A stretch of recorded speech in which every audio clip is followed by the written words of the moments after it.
everybody, or should we say good arvo? G'day. Good day. Yeah, sorry, that was the most obvious one, wasn't it? Welcome to a very special edition of the Mo Show, the international special with the one and only Mr. Oliver Cosme. Thanks for coming. No dramas, mate. Good to be here. Good. You'll probably notice, although you can't see out the back window, that whilst it's the Mo Show, we're not actually doing any mowing. We're just driving around the cricket pitch like a couple of pelicans. Without further ado, we'll get cracking. So, Al, what's been your favourite moment since you've arrived in the UK and rocked up to Earlstown? Well, it's probably a tough one. Honestly, I couldn't really pinpoint it to one moment. Yeah. It'd probably be a whole take of a whole lot of moments. There's been a few. Yep. I'd definitely have to say the Poaching Cup would be up there. Yes. Winning that game. Yeah. First for Earlstown, that was a big one. Yeah. That was a tough one. So getting there, and obviously now winning the league title, that's another big one. But all stuff with it, like going to the rugby. That was a good day out. The Chester races with Fletch and Stu. That looked good and I missed that one, but that did look good. You know, plenty of days like that. Old Trafford for the cricket. Yeah.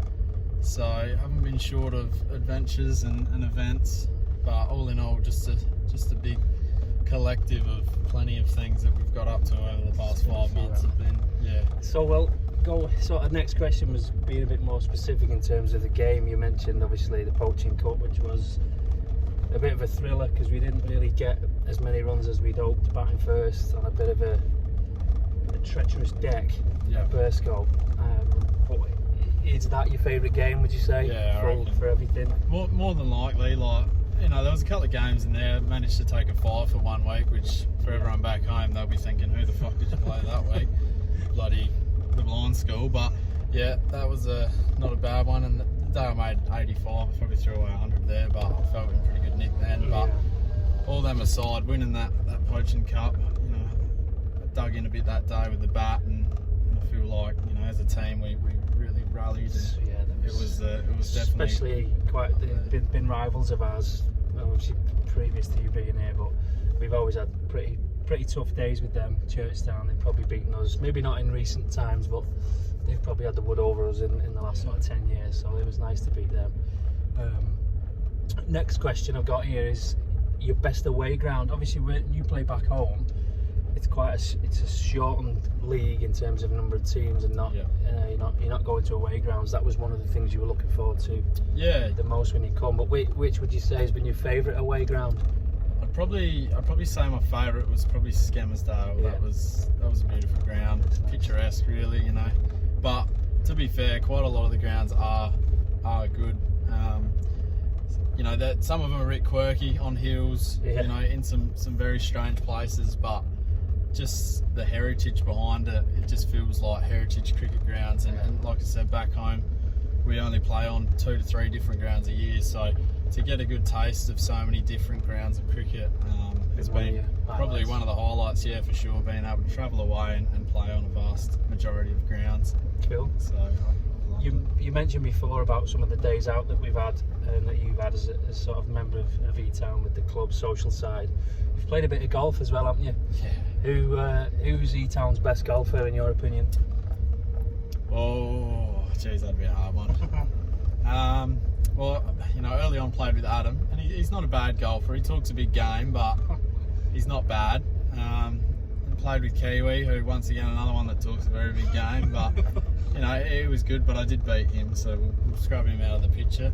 And then most recently played with Shane and Fletch, and you know, a couple of good golfers there. But I'd probably have to say Fletcher being the number 1 golfer at E-Town. Mr. Spoil, he'll be made up with that. I know, he's got a good technique and obviously a very good hand-eye, so we might have to get him a little trophy at presentation now, because I don't think he's going to win anything at presentation if he doesn't win best golfer. Yeah. Next one is something, all the other Mo shows that we've done, this has been a staple question, and it's often come with quite a lot of controversy, but it's who's your favourite Dave? Because we obviously have several Daves. So many Daves. Who's your favourite? Look, they're all brilliant, maybe bar Dave Richards. I could probably put a line through him, but we won't tell him that. I'd be a tight one between Dave Shearer and Dave Jenkins, but I'd probably have to go Jenko. He's probably one of the funniest people I've ever met in my life, to be fair. He is a comedian, so... Medium Dave Jenkins. Medium Dave, for sure. I think he'll be happy with that. Next couple of questions are a bit more back home based, and obviously we've spent hours and hours trying to get some real topical questions and trying to make the Mo Show quite a serious chat show. You know, you never know, I might get a TV series eventually when I retire from playing. But which is better, Crocodile Dundee 1 or Crocodile Dundee 2? Oh, it's been a while since I've watched the Croc Dundee, to be fair. You have seen them both? Yeah, I was probably about 8. But, probably number 1. You can't go past the number 1 out of most movies, except maybe Shrek. But yeah, I'd say number 1. Okay. Classic Mick Dundee. Okay. Sticking with the Aussie theme, next question. Have you ever met Dame Edna? No. No, never. No, never. To be fair, I mentioned it, him, her to Kia the other day, and she said, "Who's that?" So did you show her a picture? Yeah, and then she went, "Oh, what the hell?" So yeah, she's probably more famous over here than she is back home. But nah, never actually met her. Oh, that's a shame. No. I don't even know. Is she still alive? I think she's probably dead. Another Queen Gorman. Rest in peace for the viewers at home. Next, again, bit back home based. You're travelling back in just over a week's time. What's the first thing that you think you're going to do that you've sort of missed the most when you get back home, when you get back to your normal life? What do you think? What's the first thing you're going to look to do? The first thing I probably will do, I don't know, like AFL Footy Grand Finals on the Saturday. We Is it? Get home a couple of days before that, so probably get stuck into watching some real football. For anyone that wants to try and tell me that soccer is football, they can have a rest. But yeah, got that. Either that or get tucked into a chicken schnitzel. They're a favourite back home, and we haven't had one of them since we've been over here. So have a few of them. Take you for one on Tuesday. Tuesday, we'll have to lock that in. Yeah. See if they do it any better or the same as what they do back home. But final question, and it's a good one, I think. You're going home. You can take one E-Towner back with you to Oz to keep. Who is it and why? Well, I've had a few people line up, sent their resume in, tried to get back on the plane with me. Early on, Liam Fletcher wouldn't leave me alone.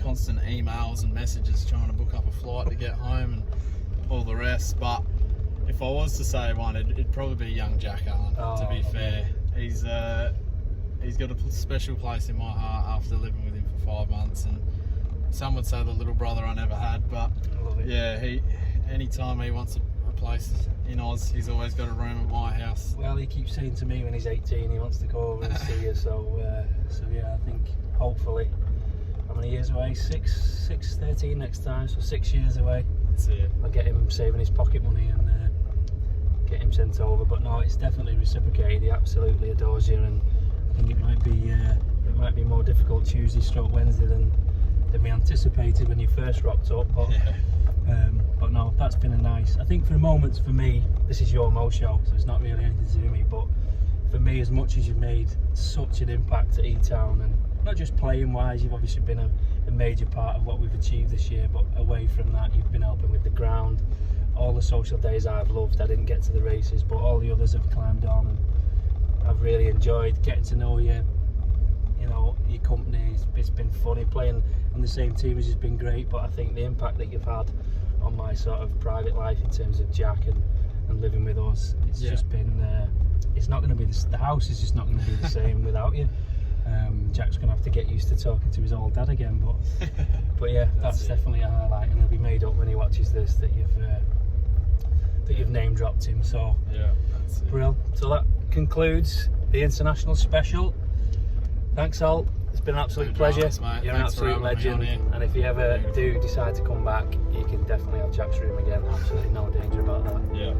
Thanks for tuning in, folks. Beautiful. See you all soon. Later.